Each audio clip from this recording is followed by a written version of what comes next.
welcome to another episode of the Popcorn Conspiracy. I'm Dave G, and joining me is my co-host Kyle. Hello everybody, I'm Kyle.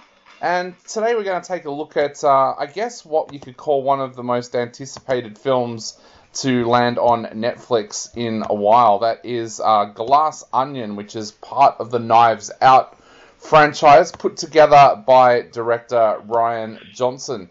And this time around, we once again see Daniel Craig back in the lead role, and this time he's investigating a crime that takes part on an island that is owned by a tech billionaire called Miles Bron, played by Edward Norton.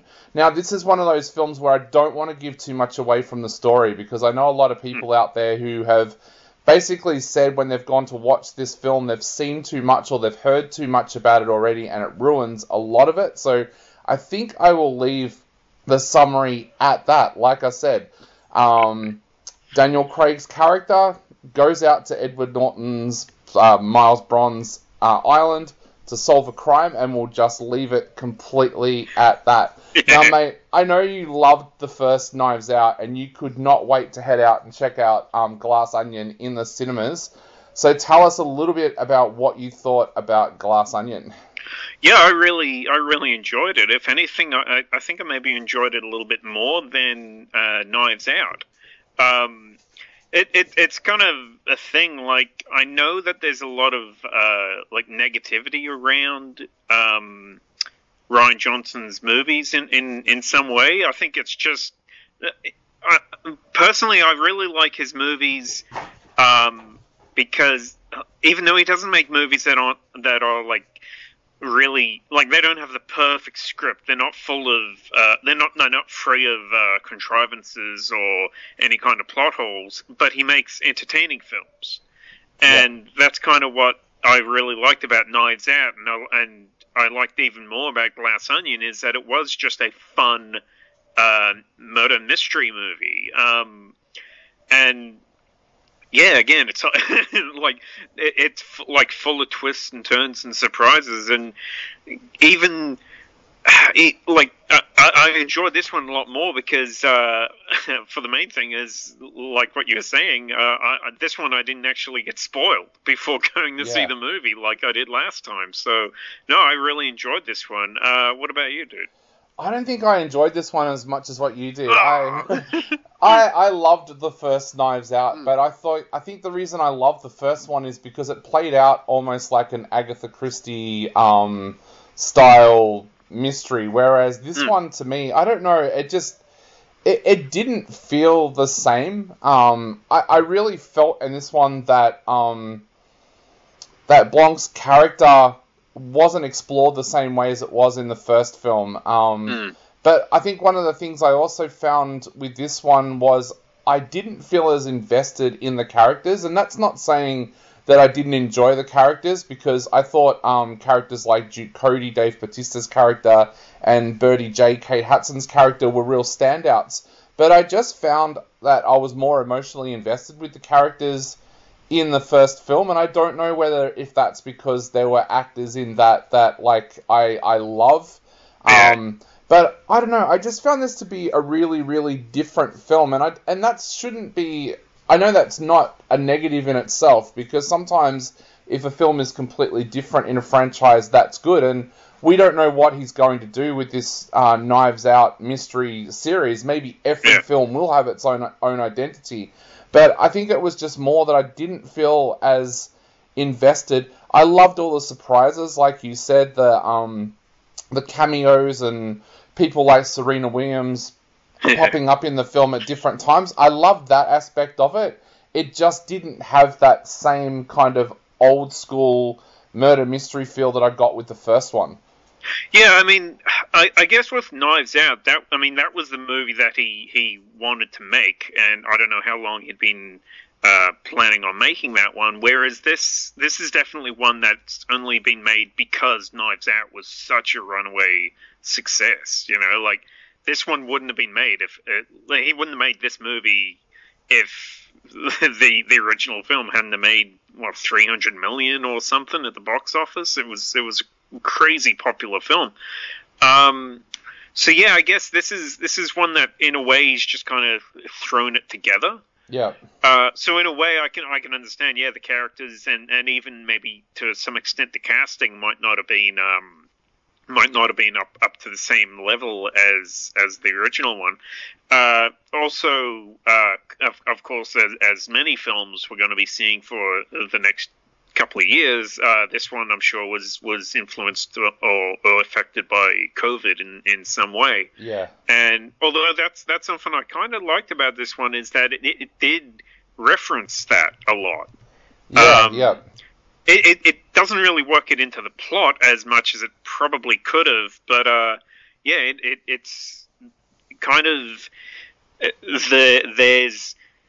this is actually set during the height of the epidemic during lockdowns, and it's kind of like a whole bunch of elites that are able to have this big party, and just because they're so rich, they're allowed to do to do these things, like so it does still kind of have some of the same themes that that Knives Out had, kind of the kind of looking at old money kind of people and the wealthy and stuff like that. It does kind of touch on some of those things, but I can understand why in some ways it doesn't live up to it. But something I did like more about this one is that the mystery is kept on the same level throughout, whereas in Knives Out, it was the mystery was really only in maybe the first half, and I felt that it kind of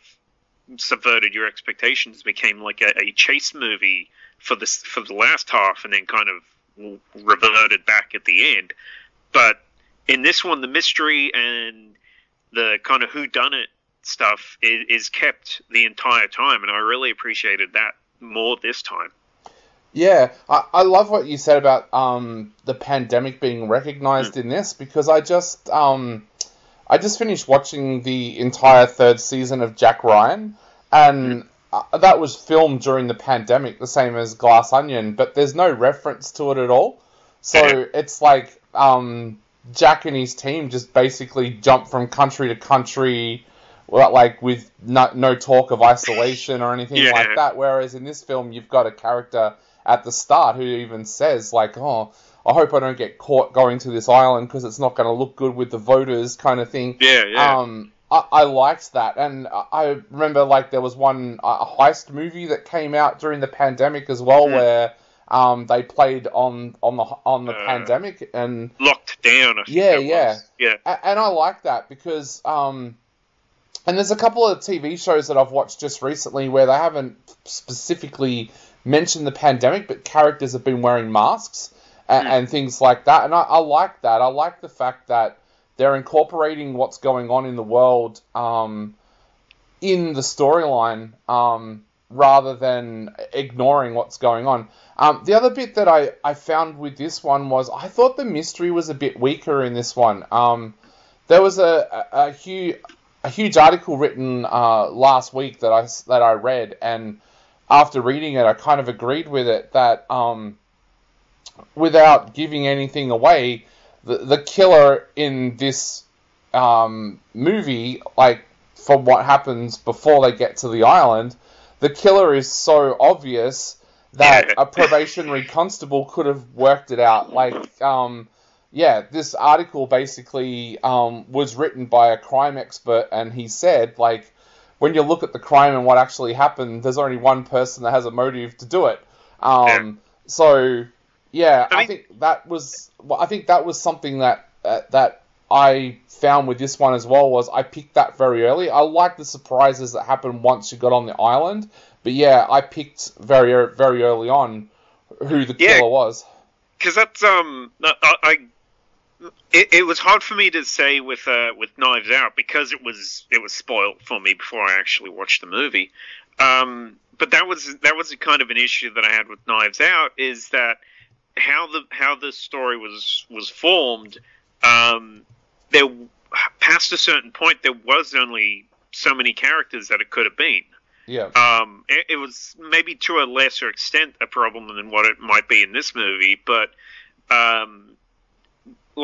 Knives Out had this huge cast of so many characters, and it only really made sense in the end for it to be 2 or 3 different people. Yeah. So it really did it kind of goes back to what I'm saying about Rian Johnson. As far as as a writer, I think his strengths are more in being entertaining than really good. In a way. I mean, in that way, I did really enjoy that. This is one of the few movies since about 2006 where Daniel Craig is actually able to play a character so different to James Bond. Yeah. Because it's funny, watching so many movies that Daniel Craig was in before he became James Bond, and he used to play so many varied characters in all these different films. And then once he became James Bond, pretty much everything that he was in, he was almost just playing that same kind of archetype of a character. Whereas in here, he's able to play something so completely different, and I really appreciated that. The question I was going to ask you mentioned there about Rian Johnson and his directional style. Do you think we'll ever see a Blanc Knives Out mystery that kind of almost goes back to the style that he had with Brick? Because Brick is still one of my favourite films of all time, and to me was at the time one of the best films from a first-time feature director. Do you think he'll ever go back and kind of capture that style? Because I love that style in that movie. That was like a Humphrey Bogart style film shot in a modern day high school. Do you think he'll ever try to do that kind of thing with the Blanc character? Probably not with the Blanc character, because I think these movies are much more comedic in nature. Yeah. So I can't really see him doing, at least with Benoit Blanc, I can't really see him doing such a serious tone, as a noir kind of thing of what Brick was. I love Brick as well. I remember that was one of the earliest films I remember seeing with you, and I love that one as well. That was another really nice, great debut feature film. And I've got my signed DVD. Awesome. I would like to see I would like to see Rian Johnson perhaps do another murder mystery like that, in that same kind of tone, like another really dark film. Yeah. So maybe something that's not so wink wink nudge nudge, not quite so meta as the Knives Out films are. And even then, I don't even like calling them Knives Out films, because it's I feel like it should just maybe a Benoit Blanc mystery or something. I would much prefer to call it something like that. But I guess Knives Out is just such a recognizable name that the franchise is kind of stuck with it now. So, yeah, but I would like to see Rian Johnson do something a lot more dark maybe in the future. I'm not sure what his future films will be. I know that he's going to be making a third Knives Out film, but yeah. What? Sorry. Something I also really enjoyed about these films, which is again very different to what he did with Brick, is just how vibrant and colorful the movies are. The production design, and just with Knives Out, I think one of the biggest one of my favorite things about the first Knives Out film was the mansion. Yeah. And just how I don't know, just how beautiful it was. And that was something that when in the same way as that when the movie kind of moved away from the mystery and became more of a chase movie, it kind of lost something there. Whereas here, again, I think because they stay on the island, and I don't know, I really like the design of this kind of this what's it, like an Elon Musk kind of parody Private Island kind of thing. I really like that. The production design, just the look of this movie, I thought was really great. Yeah, because Rian Johnson did that with the Brothers Bloom as well. That was a very bright, colourful movie, which is kind of a stark difference to Brick and Looper that are very dark. But yeah, he did that in Brothers Bloom as well. The other question I wanted to ask you is, what did you think of all the different actors coming together in this film? Because sometimes when you look at actors coming together for a film, you see like threads of, they're a similar actor or they've worked together in the past.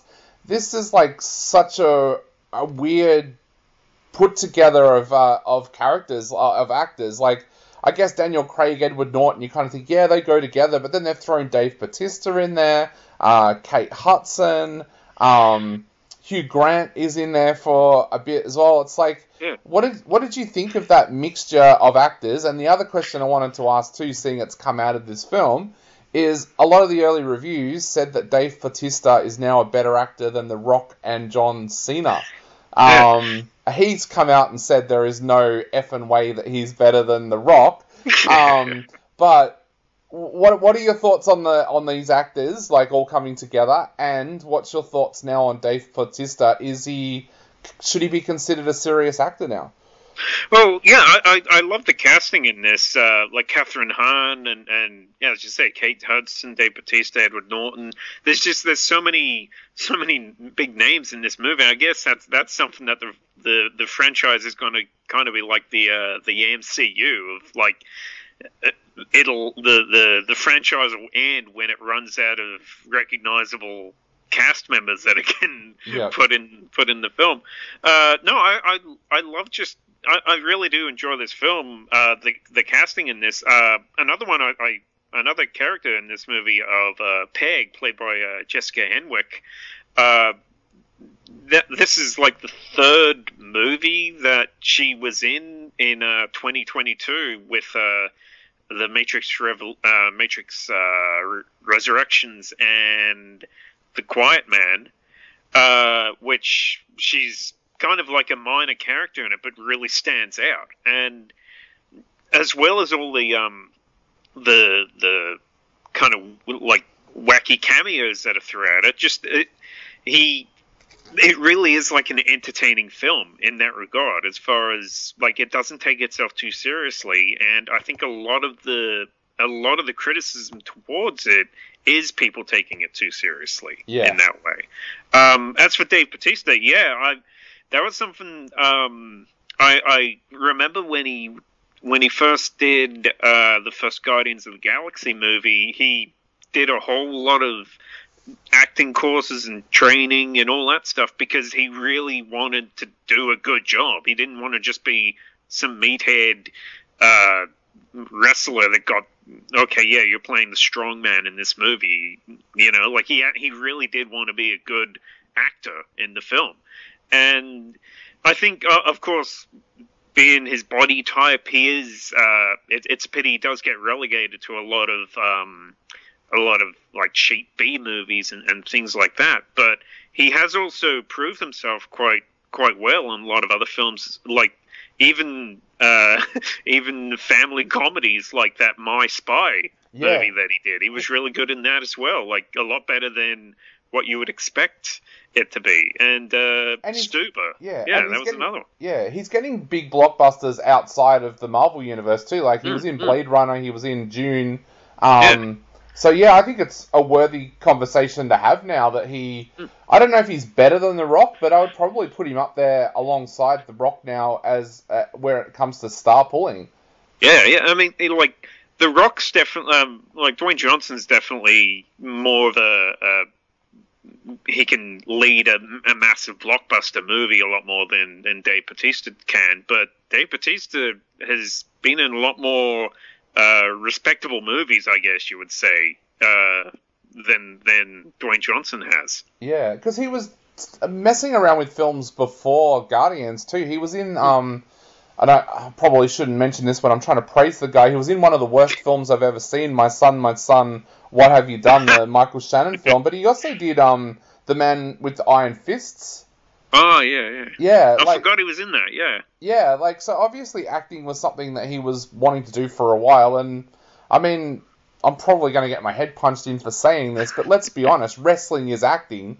Like, there's a lot of physical parts to it, but it's not like an MMA fight. Like, it's all scripted and It takes stuff. charisma to be a face. Yeah. And they have to do, like, those scenes in between where it's, like, having a fight with their manager and all that kind of stuff. Like, so, yeah, they don't exactly come into acting as not having that experience and not having cameras around them and stuff like that, because all that stuff in between the wrestling is scripted and acted during the week and then just put into the show when it goes to air. So, well, I mean, like John Cena is another one that's really surprising that his career has really taken off lately as well. Like, a lot more than what you would have thought when you first saw him in the Marine or whatever his earliest work was. And now he's actually he's got a really good. He's really proven himself as like a comedic performer. I mean, we talk about these guys like it's new, but really, when you think about it, Arnold Schwarzenegger came from a similar kind of background in that he was a bodybuilder who went into acting, and I'm going to get this name wrong, but Lou Ferrigno, who was the Hulk, he came from that kind of background as well. Like, it's not new, but yeah, I think what is surprising people is that the quality that these guys are producing now. Like you said, Dave Bautista, you can kind of get why they cast him in June, because they need like a big monster of a man kind of thing. Whereas with this one, that guy didn't have to be big. It could have been Ryan Reynolds. It could have been anyone playing that part. Like, so yeah, he's obviously now got the attention of serious directors like Rian Johnson, who are like, nah, I want Dave Bautista for that part. Yeah, for sure. I mean, like, I wouldn't have thought after watching Guardians of the Galaxy that, hey, this guy's going to be in, like, murder mystery films and stuff as well, you know? But, no, he's been able to pull it off pretty well. And what did you think of Daniel Craig's performance in this one? Because one of my feelings for this film was that it almost felt like he got used less than what he did in the first film. What were your thoughts on him in this one? I did kind of. I felt that in some way as well. I mean, this movie, it does, again, try not to spoil anything. It does kind of follow some of the same, goes down some of the same paths where the focus is taken away from Daniel Craig a little bit more than you would expect it to be. Yeah. But yeah, this one, I think he was given a lot more ability, a lot more. He was given a lot more of an opportunity to really play a comedic role in this, and I guess it's after so many years of seeing him as James Bond, I appreciated just being able to see him play a character. He's not afraid of making himself look foolish, I guess is what I'm saying. And no, it definitely. It did really focus away from him. Like, maybe the script of this one could have done with a little bit more tightening, and I think that's just it is a problem because of this being just a movie that was just thrown together really because of how successful the previous one was. But I guess I just appreciated being able to see Daniel Craig in a comedic role and playing something that was so different to James Bond. Yeah, he'll be playing a character called Bondy James in an Austin Powers parody film soon, the way he's going. But no, I do agree. He did a good job in this film. I thought that he was just kind of underused, but that meant that Rian Johnson gave more screen time to some of the other characters, which I guess is not necessarily such a bad thing.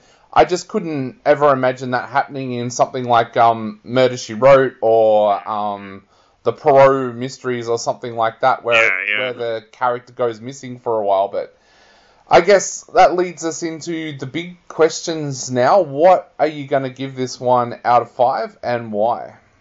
I'm going to give this one 4 out of 5. I really did enjoy it. I just found it to be a really entertaining, just a fun murder mystery movie. Even though the like I said, the plot might have its problems, and it's not a really perfectly constructed film, but I really did have I just had a really good time watching it, and I guess I even to some extent, I didn't find myself rolling my eyes as much as I did at some points with Knives Out, with kind of messages that Rian Johnson wanted to put in there.